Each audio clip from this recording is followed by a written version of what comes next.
আজকে হচ্ছে আমাদের পাড়া শীতলা পুজো। তো এখানে দেখো সব কিছু গুছিয়ে নিয়েছি। 5 রকম ফল নিয়েছি, ডাব নিয়েছি, ডাবটা তো মাস্ট লাগে। আর নিয়েছি 5 রকম সন্দেশ, ফুল আর ধূপকাঠি, মোমবাতি। ধূপকাঠিটা নেওয়া বাকি আছে, মোমবাতিটা নিয়ে নিয়েছি। ধূপকাঠিটা পাশের দোকান দিয়ে নিয়ে একবারে মন্দিরে ঢুকবো। তো চলো এবার বেরোনো যাক।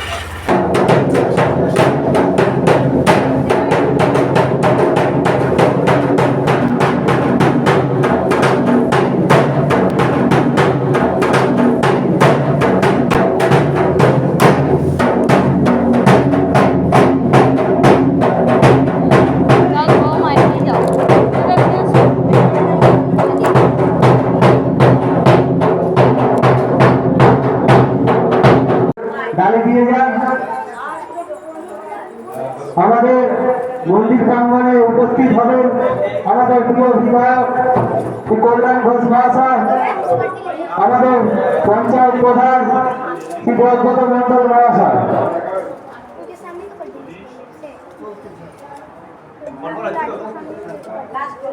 শীতলা পুজো মানে হচ্ছে পান্তা ভাতের সাথে ডালের বড়া। আমার শ্বশুরবাড়িতে এই নিয়মটা আমি বিয়ের পর থেকে দেখে এসেছি। তো ওখানে মায়ের ওখানে পুজো টুজো দিয়ে চলে এসেছি। এসে প্রথমবারে পান্তা ভাত খেয়েছিলাম হচ্ছে আলু ভাজা আর পাঁপড় ভাজা দিয়ে। তারপরে এবার দেখো দুপুরবেলার দিকে তো খেতে হবে কিছু, তো এবার ডালের বড়া করতে চলে এসেছে। আর দেখো এটা তো হচ্ছে লাস্টবারে ডালের বড়া করছি, তো সেটাই তোমাদের সাথে শেয়ার করছি। তেলও কমে গেছে। তা ডালের বড়াটা বেশ খেতে কিন্তু ভালোই মুচমুচে হয়েছিল। তো পান্তা ভাতের সাথে ডালের বড়াটা বেশ ভালোই জমে। আর যেহেতু এটা প্রথম থেকে খেয়ে আসছি তো এটা ভালোই লাগে। আর এখানে দেখো পান্তা ভাতও বেড়ে নিয়েছি, কাঁচা লঙ্কা আর ডালের বড়া। তো চলো ভাই।